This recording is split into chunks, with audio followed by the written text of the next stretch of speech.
Hi everyone, this is Meg. Welcome back to my channel. Today what I'm going to be doing is a little bit of a tutorial and kind of review of some of the NYX products that I just got. I don't know if you guys have seen my recent beauty haul, but I picked up quite a few new NYX or NYX products at Ulta when they had the 20% off coupon, and I'm really loving them so far. So I wanted to show you guys. I do have my eyes and eyebrows done already just so I can focus more on the face. On my lids, however, I did use NYX shadows from the Butt Naked Turn the Other Cheek palette. I just used a combination of this kind of rose gold shade and this shade right here. It's kind of like a goldy shimmery shade. And then just a combination of some of the other matte brown shades in my crease. So to get started for this tutorial, I did already lotion my face, use my eye cream, and put on a foundation primer. I used the Too Faced primer. You can use whatever one you like. I know NYX does have a couple primers. I just don't have any of them on hand to use. So first I'm going to be using the HD Studio Foundation. And this is in the shade Sand Beige. I'm also going to be taking a pointed foundation brush from Sigma, and I'm just going to be putting about 2 pumps on my brush to get started, and just working from the middle of my face outward, we'll put on the foundation. I have used this foundation with both a foundation brush like this and my beauty blender. I feel like I get more coverage when I use a thicker, denser brush like this than I do with my beauty blender. I feel like it shears it out just a little bit too much for me. You can see I do have some redness and a lot of freckling, so if I'm doing a look where I know I'm going out or I'm gonna have fake lashes, I just want a little bit more coverage on my skin. This is blendable. I wouldn't say it's completely full coverage, but you can definitely put as many layers on as you want, depending on how thick you like your foundation. I will say this does have an odd perfumed scent to it. It kind of smells like baby powder and like weird perfume. It hasn't broken me out at all, so I don't know if you are super sensitive to scented makeup. I would definitely test this out in the store, maybe on your neck or on the back of your wrist or something like that if you can. Just to be sure it's not going to break you out if you're allergic to scents in makeup.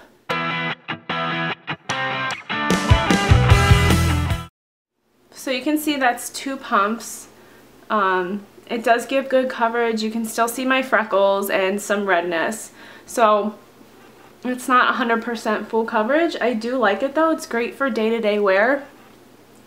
I'm going to put a little bit more on in the center so you guys can see how it's buildable. Maybe half a pump on my brush, and then go back in on the center of my face where I need some more coverage. And I'm kind of just patting this into my skin. I don't want to drag it around too much because I don't want to get any streaky lines.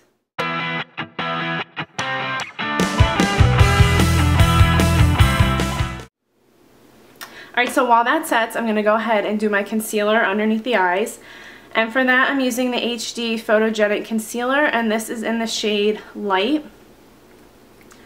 I do like how it has a doe foot applicator. You don't really need to get your fingers dirty if you don't want to. I'm just going to start up in this inner corner. It's really important that you conceal there because you have a lot of shadowing from your eyebrow bone and your nose. So make sure to get up in that corner. And then I'm just going to come down, and then I'll blend the rest out with my brush. Now I have most of my darkness on that inner corner, like I said, so I'm not going to pile on the concealer out here because I don't feel like I really need it. I always have a little red spot right here, so I'm going to make sure to get that.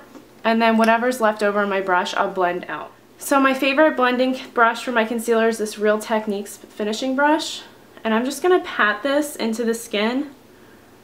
I prefer to pat my concealer like this, even with a brush, because I feel like it doesn't get super streaky. This concealer is a bit thinner than, say, the Pro Longwear concealer, so I definitely don't want it to have any streaks.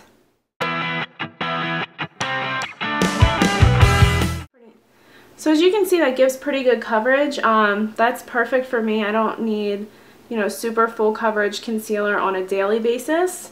So I do like this concealer a lot. It's definitely at a good price point. So I'm just going to continue to pat this in.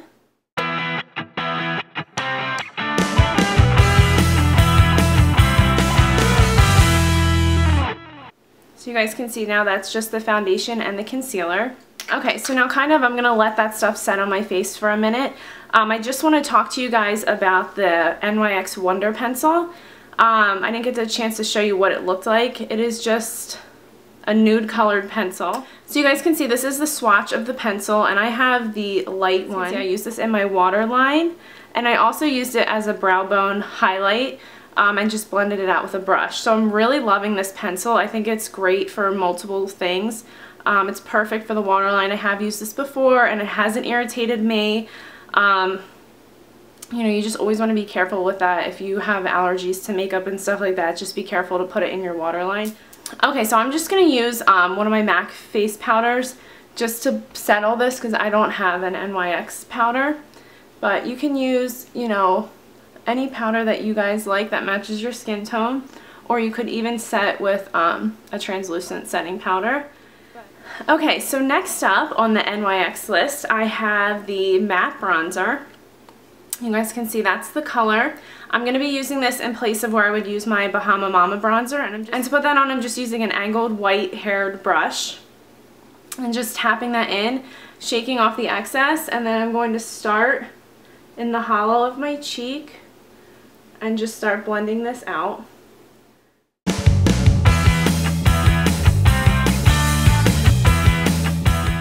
This was definitely a good color for me. This always looks way harsher when I first put it on than I think after I blend everything out. But the dark would have been way too dark for my skin, even with a tan or sunless tanner on.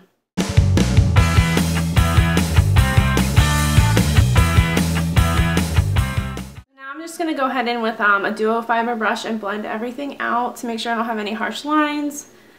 Okay, so next for blush, I'm going to be using the Rouge Cream Blush, and this one is in hot pink, and it is very hot pink. It's awesome. I really like it. I think the key to using something like this is definitely having the right tools. You don't want to go ahead in with a really thick, dense brush, or you're going to have like clown makeup. So I like to use one of these duo fiber blush brushes. This is by Sigma, and it's the number F15. And I'm just going to lightly tap this in. You can always tap the excess off on the back of your hands, and then you'll be sure not to put too much on at once. Products like this you can always layer, but it's kind of hard to take it off if you get too much on. So I'm just going to kind of tap this where I want it.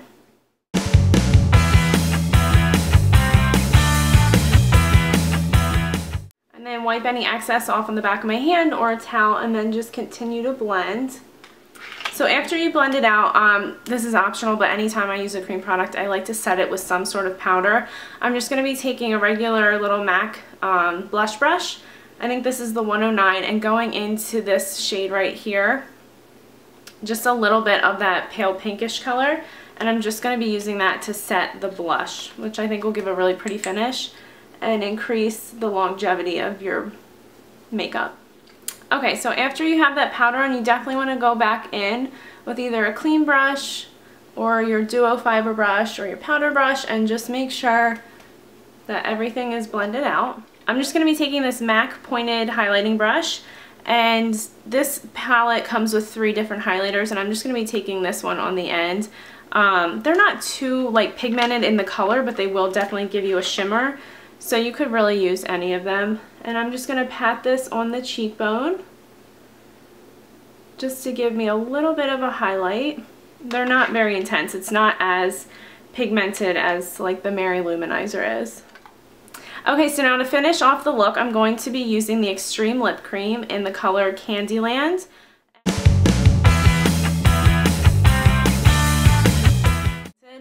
It's a little too rosy for me, so I'm going to go in with the color Tokyo, and this is one of the soft matte lip creams, and just put a little bit of this in the middle to kind of create a better color for me. Alright, so that finishes up my tutorial. I hope you guys enjoyed seeing all one brand. I'm really impressed with the products I've tried out. Thank you guys so much for watching, and I'll see you in the next video. Bye!